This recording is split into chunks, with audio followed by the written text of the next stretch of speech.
Welcome to Why Such a Fuss, an exciting new channel dedicated to help individuals and businesses to learn more about data protection in a way that is easy and engaging. I'm Christina from CVG Solutions, and I am a fully qualified data protection professional. I am passionate about educating, empowering, and enabling businesses to thrive. Remember to like and subscribe to this channel and help us to spread the word. Data protection is there for a reason. It protects you, your family, loved ones, customers, employees from coming to harm through the use of personal data. So make sure you click subscribe. Now, get ready to embark on a journey of growth and knowledge as we dive into the world of data protection. So I'm absolutely delighted to let all of our audience know that we have reached that Why Such a Fuss podcast has reached 100 episodes, and I'm happy that Emily's here to celebrate with me. Woo! 100 episodes.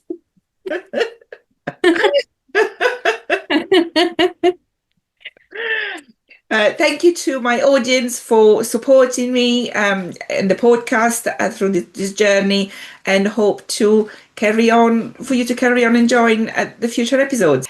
Today, I'm joined by Emily Overton, a multi-award winning record management specialist, and we are going to be talking about records management, what it is, why it's important, and actually how to go about it.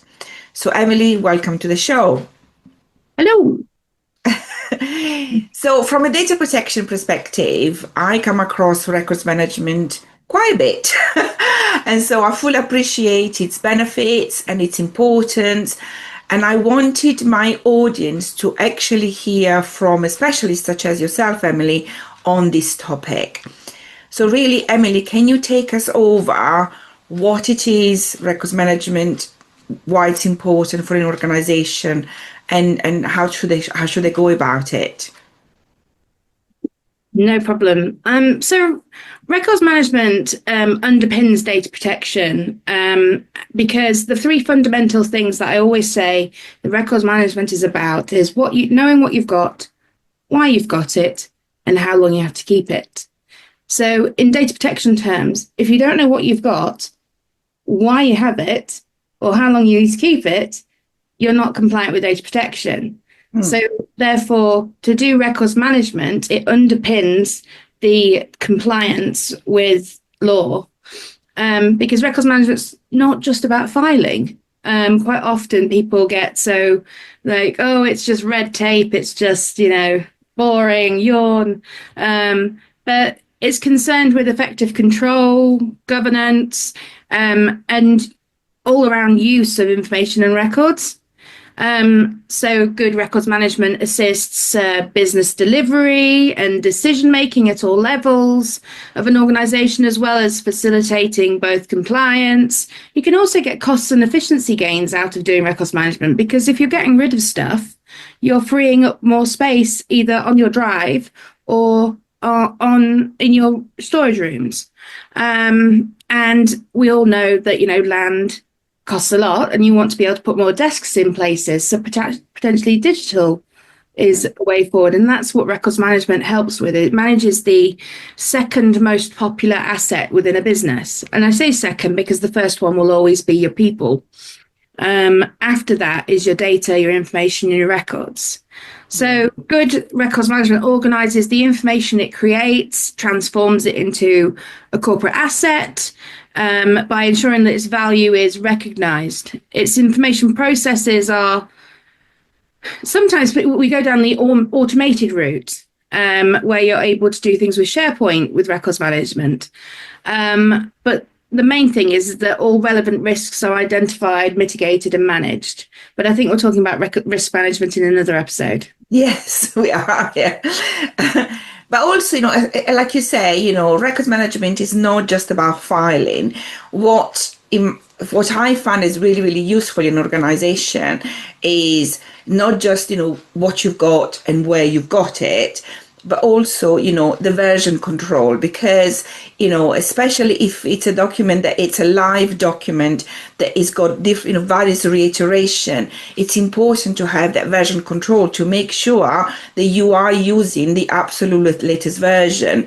Because it has happened, in numerous occasions where, a team is using version 1 because they haven't realized that there is a newer version, and team 2 is using another version, and so then you have these discrepancies because there isn't that version control. And quite often, when data is in what we call silos and it's not connected, your collaboration falls down. So your team working is tarnished, and you end up spending more money because staff are spending more time trying to collaborate than they are doing the actual job. So it's not just about setting up that capability to collaborate, but it's about setting up the information so that it's able to collaborate and work to the best opportunities that your staff are able to do. Yes, absolutely. And again, another element of records management that I think is also very important is classification. So classify your document, whether, it's just for internal use, whether it's just for external use, whether it's confidential, commercially confidential, because again, that's another indication, it's another way of instructing your employees that if it's internal use only, they know that the information within that document cannot be released externally. And so again, it's very, very important to know that, or to have that classification, because again, the number of times that I've seen that, there is a presentation and data out of information, some of which is commercial, not necessarily personal, that has been taken out of the presentation and then shared quite innocently with a third party just to facilitate communication without realizing that that information is for internal purposes only. And so it's really important to have that classification framework and then categorize or classify rather your documents accordingly. Would you agree with that, Emily? Yeah, on the whole, yes. So we get quite confused by a lot of things because knowing what is internal, what isn't external, that falls in line with obviously the version control, because at some point in the document life, it may actually change classification. So, for example, the internal ones could be all the minor versions and the major versions. So, when I'm talking about major and minor, you'll see on documents where people put the letter V, the version, and then there is a 1.0. So 1 is the major, the point whatever is the minor. So you have 1.1, 1.2, 1.3, and all of those could be internal. But when it goes to version 2, that could change the classification. So it's about people understanding the run up to things. So I used to work for Ofwat, the water regulator. And one of the scenarios in that case was that they had the price review every 5 years, and everything right up to the point of the price review got more and more important and secret. I say secret in inverted commas because it wasn't actually secret work, but it was very important that we kept it internal. But you got to the date when it cut off and price review went live, and it's all of a sudden everything falls away. There's the protections are no longer on that. So that's an example as well of like not just putting a classification on it and saying have done, but actually it's a movable feast. And how do you manage that? Absolutely, yes. But so you have to have the right policies, processes, procedures in place, and those policies and processes and procedures being readable and understandable, not just there for the paper that they're on, because it's probably not worth the megabytes that you disturb in the process otherwise if it's not being used. Yes. And what are your thoughts, Emily, on naming convention? in records management? I'm grinning because I have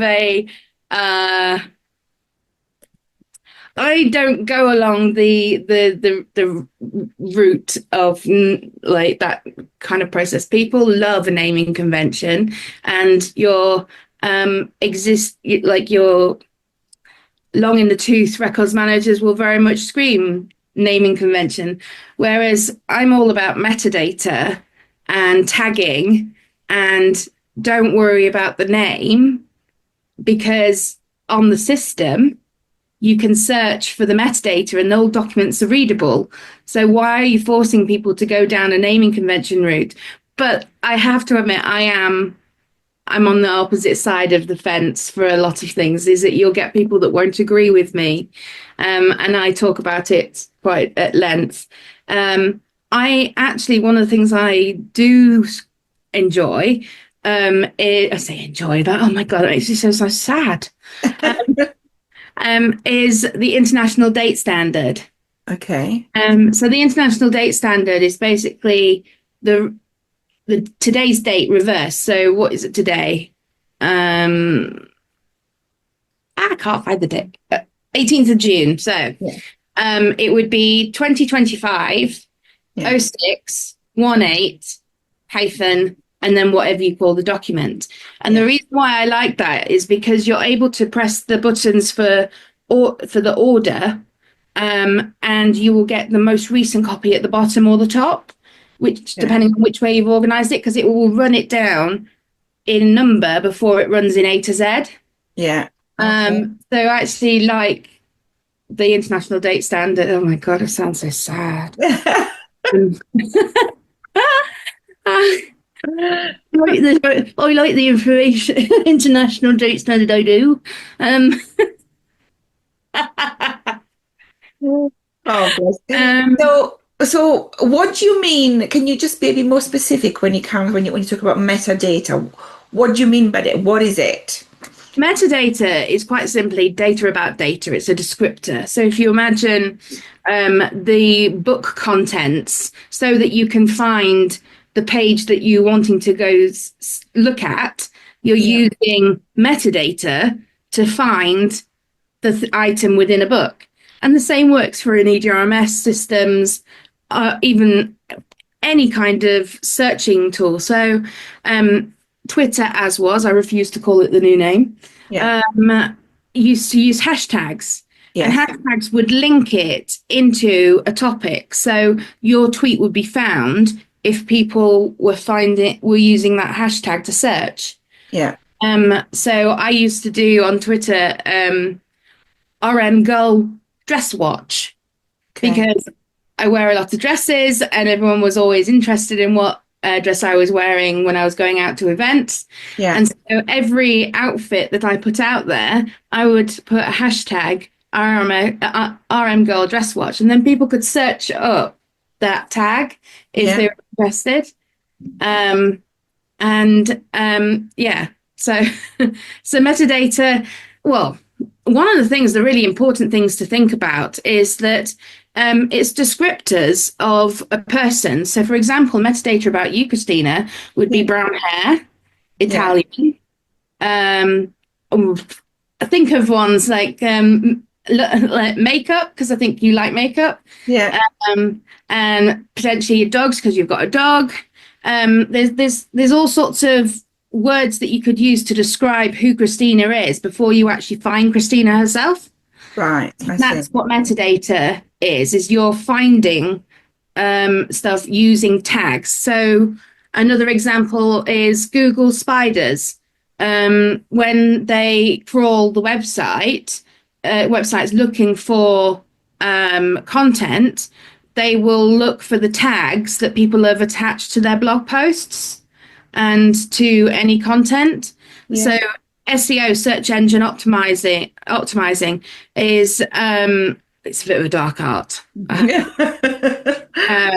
But in that you use metadata in order for Google to pick up your pages. So when you search something, it's on the first page of Google, because you've got the Google. You don't want to be on the 10th page, you want to be on the first page. And to be on the first page, you have to understand metadata. Yeah. I can't remember if it was MI5 or it was one of the agencies that said with enough metadata you can kill people. Wow. Okay. I'm sorry, it was bit of a left turn there. Sorry. And that's the thing is that it's about being able to identify people or things or items or, in this case, documents, data, information by attaching metadata to something so that you can describe it. And so that's why I prefer that over file naming, because file naming it's people don't know what to put. They really struggle when it comes to giving something a name. Whereas if you ask them, okay, what are these items? How would you describe your document? That would be much easier for them than naming it. You also have what is known as taxonomy and folksonomy. A taxonomy, you are picking from a set list of metadata that has been created for you.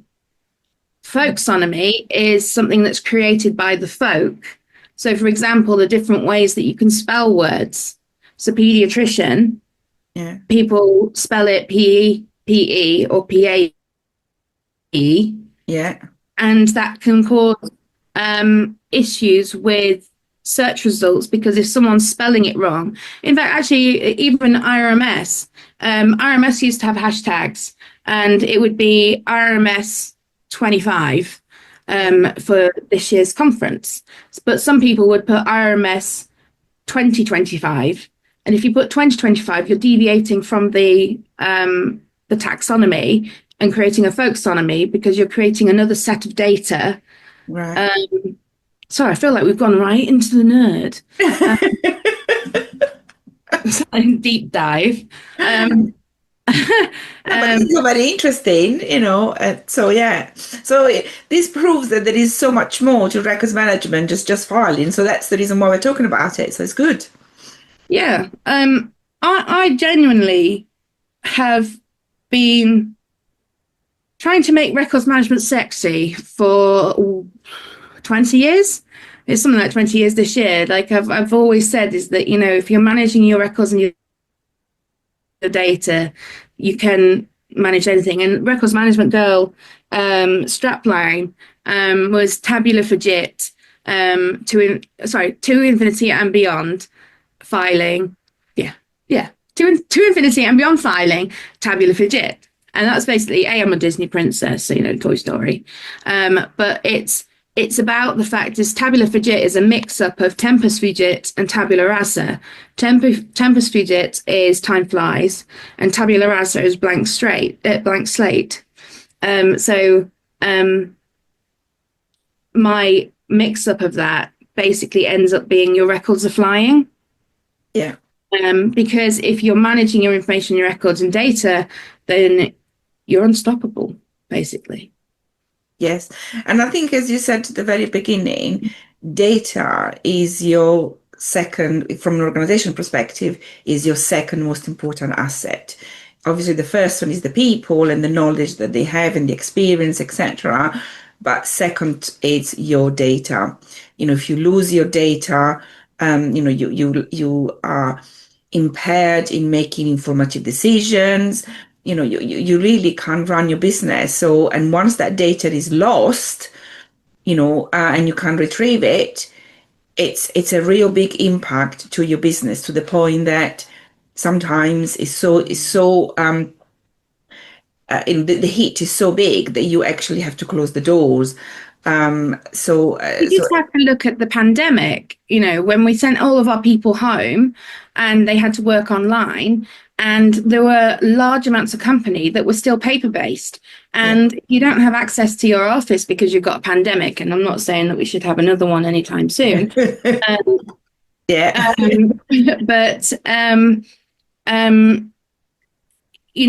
that's a huge a huge thing that basically pointed out all the issues with businesses that were running on paper. Yes. The And weaknesses, it was a weakness. They were not able to quickly, adjust to the situation versus those organizations that were already, digitalized, and had, SharePoint or similar, where there is a sharing environment for people to collaborate, and an effective records management.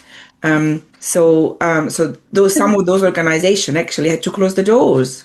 when you look at the asset, the number one asset being people, is that at the end of the day, they are able to walk themselves out and do their own thing. You have to actually pick up and move information. Information literally will just sit there and will do nothing but sit there if you don't do anything else with it. Yeah. And that's what gets us into trouble with data protection purposes. So bringing it back round to that is that, if you have got far too much data that you're not managing and it's just sitting there, do you even know that you have it? And do you even know that you should have got rid of it? And is that meaning that you're now needing a mandatory data protection officer because you've got far too much information that you now fit into that classification? Yes. Yeah. Yes. Now, all of those are valid points. Emily, anything else that you would like to share? I think I'm good, Okay. If you want to come and talk to me about and get your nerd on, I'm more than happy to have conversations. You can reach out to me on LinkedIn, or my email's emily@rmgirl.co.uk. Thank you. I would love to talk to you about it more, but also if there's anything that I can do for your business. Fantastic. Emily, thank you for joining us today. It's been an absolute pleasure having you. And we'll see you in another episode about risk management. If you've enjoyed this video, please give it a thumbs up, and also remember to click on the subscribe or follow button. If you would like to get in touch with me, you can find me on LinkedIn, Facebook, and Instagram, and just simply search for CVG Solutions. Alternatively, you can email me at info@cvgsolutions.co.uk. Also, for your information, Emily and I work together as a team for a number of clients who are actually reaping the benefit from our combined knowledge and experience. So if you are interested in taking advantage of both of our expertise, please get in touch using info@cvgsolutions.co.uk.